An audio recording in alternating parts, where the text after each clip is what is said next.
So you're planning to level up your character within Neverwinter, whether that's for the first time or for the 50th time. Let's cover 16 tips to make it a lot easier for you. Right now we have the Never Embers recruitment event, where you can obtain this following list of extra rewards just by leveling up. You'll start things off by creating your character. Your initial choice is your race, and I'd recommend just choosing one you like the look of, but you could very simply take Wood Elf for healers and damage dealers, and Dwarf for tanks. I recommend checking builds and guides on what race to choose depending on what class you're going. We're going with Rogue as it's, in my opinion, the easiest to level. A quick tip with the ability scores: damage dealers can generally go dexterity and charisma, tanks constitution and charisma, healers dexterity and wisdom. You'll customize, choose whatever background, whatever deity, pick a name, and you begin your adventure. So we'll start things off with tip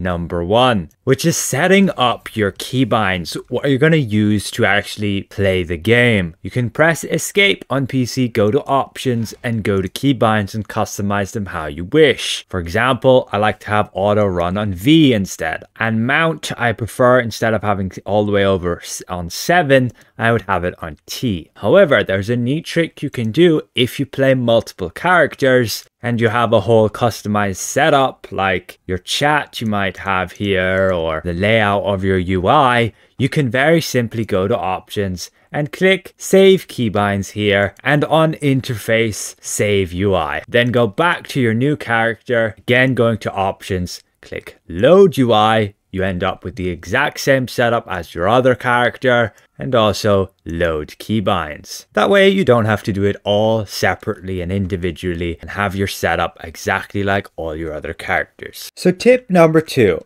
Once you got that starting gear equipped, done the tutorial at the dummies, you can now dodge roll, which is your shift power. It will differ depending on the class. For example, if you are a paladin or a fighter, you will only be able to hold up your shield. But every other class will have like a shift power, which is like your movement key. You can use this to get around a lot quicker. You can use this to avoid taking damage, but just keep in mind of your stamina meter, as there will become a point where you can no longer dodge because you need stamina. It'll help you get around much quicker, especially starting out. So tip number 3 is grouping up the enemies. You can see what I did here. We ran all the way to the area up here where we have to defeat zombies. So you may as well go group up the enemies together and then kill them all at once. That way they're just all dead in like a few hits. Just keep in mind, do not get overwhelmed. Don't bite off more than you can chew. In a lot of areas while leveling, there'll be these mini dungeons where you will have lots and lots of enemies.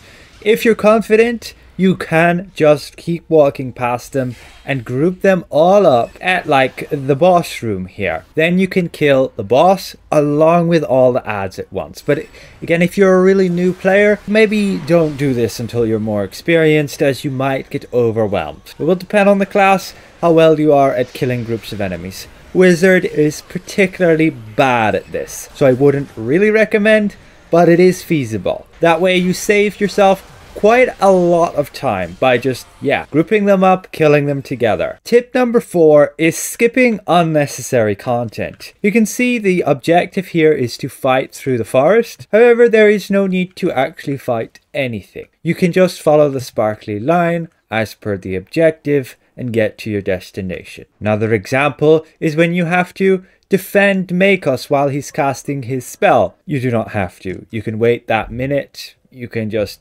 AFK somewhere, like maybe behind here, and a minute will go by and you'll be able to move on. Just be aware it will come with experience of what you can skip and what you cannot. Once the timer runs out, Makos will just kill all of them. There will occasionally be side quests, like from this guy right here when leveling through Velosk, that you do not need to do. Just focus on those main gold quests that they say under the minimap, and only speak to NPCs when you have no quests available, or there's some guys right next to each other. Again, it can come with experience which quests are side quests, which are not. So tip number 5 is skipping literally half of the tutorial. You do not need to do it. I recommend if it's your first playthrough on a class, do so, get some extra combat experience, but there's really no need unless you want the story.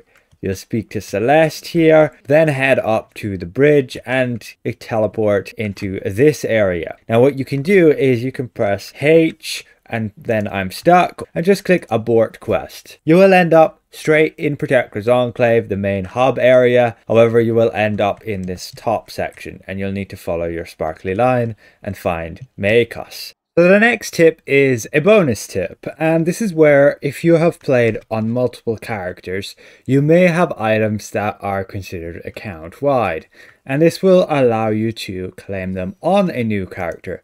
You might not until you're at a higher level, but you can still go to the rewards reclaim agent and actually obtain those items. For example, I can obtain all these account-wide packs along with all these different mounts. I'll be able to use like the Pegasus as a big fat AoE power to help me get through killing groups of enemies nice and quickly, along with a whole assortment of different companions that I have as well. Tip number 6 is use your AoE powers. So the majority of the content when leveling is killing groups of enemies. You want to look at your powers and use the ones that have like a radius, that have an area of effect that you're going to be able to hit multiple enemies. Now when you initially start out, you will have powers locked and not be able to use higher level ones yet, but when you unlock new powers you need to keep in mind of that decision. So as per tip number 3, where you group enemies together, you can then use these AoE powers to kill them very efficiently, dealing damage to all of them, and then they're just gone really quickly. Tip number 7 is to buy health potions and potentially injury kits. Soon as you get here in the Adventurers Guild, you can head to this NPC with the coins above her head. Go to her store and here you can buy health potions and injury kits, and I highly recommend you do so. However, you may not have much funds from the beginning, so you're going to have to just go out there, kill enemies and do a few quests and you will get some more. And it'll allow you to buy these. Health potions you'll use to heal once every 18 seconds. Injury kits you will use to heal yourself from being injured. Whenever you're dead and you've been defeated, you will become injured. So when you release back to like the campfire, you will see this in the top left. Now, if you right click that icon, you can see if you have any available injury kits. We do, so we can double click that and it removes our injury. Alternatively, you can stand 30 seconds within this campfire. You will see the 30 seconds with these mending wounds. However, if you have VIP and you have rank 7 VIP, you will have immunity to those injuries. To get rank 7, you will have to buy 7 months of VIP. As you level up, you will unlock more powerful healing potions, and you will require to have more powerful injury kits as well. They will update as you level up in these stores. You will see them across all the zones as well, these merchants with the coins above their head. For example, you go to Never Death and you will find the merchant just over here. Don't be like this guy. I completed the objective, such low hit points, nothing to heal up with, and we get smacked and killed by these little dudes. We could have just had a healing potion and we would have been perfectly fine. But no, rip. Gonna have to reset. Gotta go all the way back. So tip number 8, your spare gear. Now when leveling up, killing enemies, completing those quests, you will receive gear. And as a general rule of thumb, you can just use the gear that has the highest item level.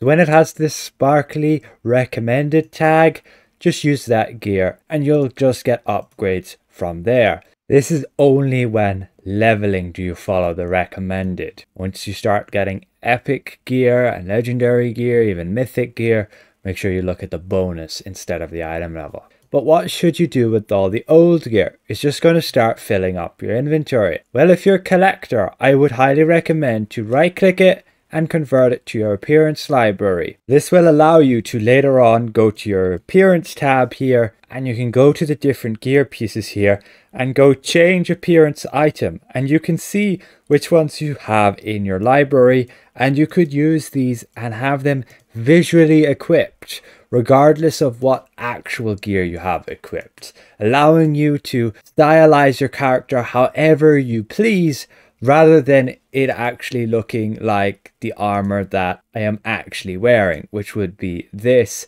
versus what I have set up here. However, if you're really short on money, need that silver or gold in order to get some more heal potions, you could go to one of these merchants and sell stuff to him. You go to the second tab right here and you just double click your item from your inventory, the gear piece, and it will automatically sell it, giving you like 34 silver per piece. Some of them, keep in mind, cannot sell. You're going to have to convert them to your appearance, or you're going to have to just convert them to refinement like we have to do here. You just go either convert it to the appearance, or these rings you just go and convert to refinement points, or you just drag it out of your inventory, convert to refinement points. You'll need those points later, but gear generally gives next to nothing. Tip number 9 is grouping up with other players.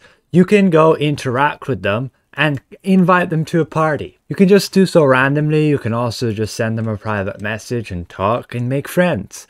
And you'll become a lot more successful in this game when you build connections with people. But you can invite them to the party, potentially they'll join, and you can go and do quests together. It'll make things a lot smoother and a lot easier. Partying up allows you to do the same quests together. When leveling up, you will all get the same quests. Just try and party up with players who have the same level as you. You can see that when you hover over them just to the left of their hit point bars. These guys are level 4, so they'd have entirely different quests to me at just level 2. However, some people will want to like speedrun leveling, and then it could just take a bit longer having to wait on somebody. Then it's worse to party up. Now tip number 10 is when you finish the Never Death Graveyard, you will get the quest 5 Keys to Success. Part of it you will need to discuss with this NPC about companions. You will get to choose one of the 4 companions she offers: the Man-at-Arms, Apprentice Healer, Wayward Wizard, or the Dog. Take the Wayward Wizard. As compared to the others, he will have the most impact. You can always buy the other companions again later along with some others just for 2 gold if you really want to get one of the other ones. But once you obtain it and bind it and then go and actually summon it, he will now fight by your side. And compared to the others, he is the most effective at helping you beat up groups of enemies. Like if we just go here, he can hit them all with some damage, nearly taking half of their hit points in one hit. Now, if you really want to min-max your companion and get the best to do speedrun leveling, you'd want to get the companion here, Regis. You can also buy him from the auction house from other players, but pretty expensive. And he is account-wide, so you'll be able to claim him on all your alternate characters and all the new ones you create. And when leveling, he'll pretty much one-shot any group of enemies with his massive whirlwind of blades there. Only the toughest will remain standing. You can use update automatically to resummon him, and then you go to the next group and he'll use that power again. Of course, you'd ideally have a mythic companion enchantment there to enhance his damage. But tip number 11 is rough astral diamonds. And once you do manage to beat the adventure Never Death Graveyard, you will get a claim reward option on the bottom right there. It should direct you to it, and also when you beat the other adventures as well. But you will obtain these rough astral diamonds. When you first beat the Never Death Graveyard, you get 10,000 rough astral diamonds. Velosk will give you 20,000. And what you want to do then with those rough astral diamonds is go to your inventory, go to the coin section here, and click Refine next to your rough astral diamonds. Once you do so, you will convert those rough astral diamonds to pure astral diamonds. And these are the astral diamonds that you can spend to buy things from the auction house from other players, companions, mounts, gear, etc. But every day you want to try and collect 100,000 of those rough astral diamonds. The maximum you can convert per day is 100,000. When you hover over the refine button, it should show you how much you have refined and how much you have left to be able to refine that day. Once you're at level 5, you will also be able to go press K, go to your queues, and go to random and go to skirmish queue. You should be able to queue up to that skirmish queue, clicking the button and clicking join random queue. Keep in mind you need 20,000 item level to join the queue, so you probably won't get to that rating until you're level 20. So tip number 12 is movement speed. You want to increase your movement speed so you can get through those mini dungeons faster and get around the place easier. The initial way to do it is to improve your dexterity ability score. So whenever you get unlocks to improve that, take dexterity. But what you can do to boost it further with very little cost is to spend some of those 10,000 Astral diamonds you just got after completing the Never Death Graveyard. Go to your auction house up here and search for these mounts. You can get 3 of them to maximize this. So for this example, we're going to search for the Black Stallion. It's only going to cost us 1,400. We double click it, we purchase it, spending some Astral diamonds. Now we need to go to our mailbox over here, click it and take your item. Once it's in your inventory, double click it and click OK. And now you can go to your mounts tab and it should show up in your stable like this. Now what you need is insignias to fill these slots. You want to go again to your auction house, you want to go to mounts, you want to go to insignias, and right here we need a regal one. So we just type regal and we can just buy the cheapest one there. We only need 1, so that would cost us 2,000, so we'll take that one. We need an illuminated one, also 2,000, and an enlightened one, also just over 2,000. So we've spent nearly 8,000 Astral diamonds, but we've got those 3 insignias. Take them from the mail just there, open your mounts page here, go to that stallion you spot, and put them in the slots. Now what you will gain is Gladiator's Guile. It gives us a 10% movement speed buff when our stamina is above 75%. So now our base walking speed is 15%. What you can do is you can get a second one, get another mount from this list, do the same when you get some more Astral diamonds, buy those insignias and put them in. You can get a total of 3 of these. However, each one after the first will give you 50% less movement speed. So the second will give you 5% and the third will give you 2.5%. To boost it further, you can of course have a movement speed bonus enchantment. If you have it account wide, then yeah, you could have that for all your characters. Right here, that's 15% on Mythic. Then when we talk about the guild, you could have another 10% here, or the mount speed. The tip number 13 is your Seals of Adventure. While leveling, when you're fighting these bosses, you may obtain these Seals of Adventure. As you can see, item received. And you can spend them at this vendor right here.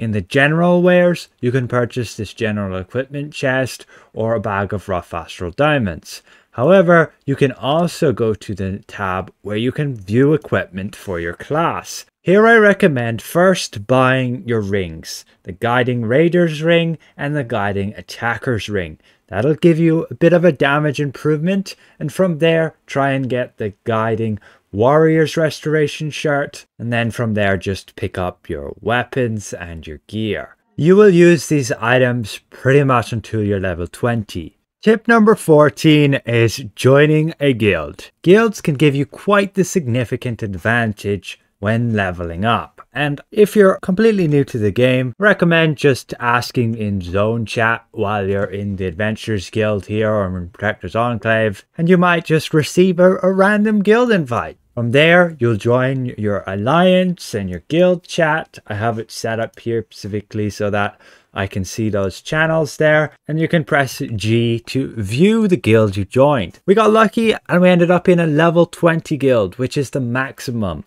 We can go to our character sheet here, go to boons and go to guild stronghold. Here you can see the options available to you, and the most useful ones are going to be your movement speed that you can use when you're in dungeons, mini layers where you aren't able to mount up. But when you are able to mount up, you want to have that mount speed bonus. It'll give you 20% extra movement speed. Make sure to double click on these boons to activate them. I would recommend the power one and the defense one until you get to the point where that rating is on green or red. Make sure to thank the people for letting you join, and don't be afraid to have a conversation with them and get to know some people. So tip number 15 is artifacts. Once you complete the Chasm leveling adventure, you'll obtain the quest Artifacts and Insignias. This will give you a quest that will make you head into a mini dungeon, which is the Forgotten Vault. You make your way through it, killing enemies, quite fun for the first time, and upon completing it and heading back, you'll be given a choice in this chest. One of these 3 artifacts, and I recommend choosing the Lantern of Revelation. It is the most valuable one right there. We accept it and you'll receive that artifact. Now when you go to your character sheet and you go to enchantments, you can slot that artifact in your primary slot just here. You will unlock the other slots as you level up. Now this artifact will deal some damage and will also cause the enemies to take increased damage. However, it has a massive cooldown of 3 minutes. As you level it up, by refining it, you'll reduce the cooldown and increase its effectiveness. However, you can hold out on doing that until you get to level 20. You figure out what you really need for your build and your class. But if you really want to take things seriously and speedrun, I recommend the Dragonbone Blades artifact. You will obtain that through this pack. Very costly, but it is account-wide, allowing you to claim that artifact on all of your characters. The pack originally comes from this Dragon Cult lockbox. This artifact can literally one-shot enemies in all your leveling adventures. That's why it's so powerful. A secondary one from that is the Wyvern Venom Coated Knives. You want to obtain it, it'll be unbound. You'll be able to transfer it between characters via the shared bank. It does about half as much damage as the Dragonbone Blades, but still really effective. These days it comes from the trade buy store on Epic. I recommend spending the unbind tokens on it, 30 of them, before upgrading it. And the final 16th tip is, the 16 digits on your credit card. With that, you'll be able to buy Zen. And with the Zen, you can buy a 30k character boost. It will immediately get your character to level 20 with 30,000 item level, giving you a bunch of gear and items to get you to that point. Very nicely, it does come with the Watcher weapon set, which is normally pretty hard to obtain, and it's a not bad set at all, specifically for somebody who's still working on developing their character. But you are pretty much skipping the entire tutorial of the game, which is leveling. I do not recommend doing that unless you are super impatient and just want to get an alternate character at level 20 right now. For your first playthrough, I highly recommend not skipping the leveling part. Helps you learn your class by slowly unlocking abilities. You can experiment what it actually does when you get it, getting your 2 different Paragon paths as well, and then learning the game as a whole, how to beat up enemies, how the combat feels, and whether you even enjoy the game. So that has been all 16 of my tips for leveling in 2023 of Neverwinter. A few things may change here and there as we get future updates in the game. Just be aware of that and potentially look out for a future video if a lot of time has gone past since publishing this. A massive thank you again to all these channel members for helping me keep my channel going. You can support me for as little as €1 a month with the join button down below. And we'll see you guys around. Goodbye for now.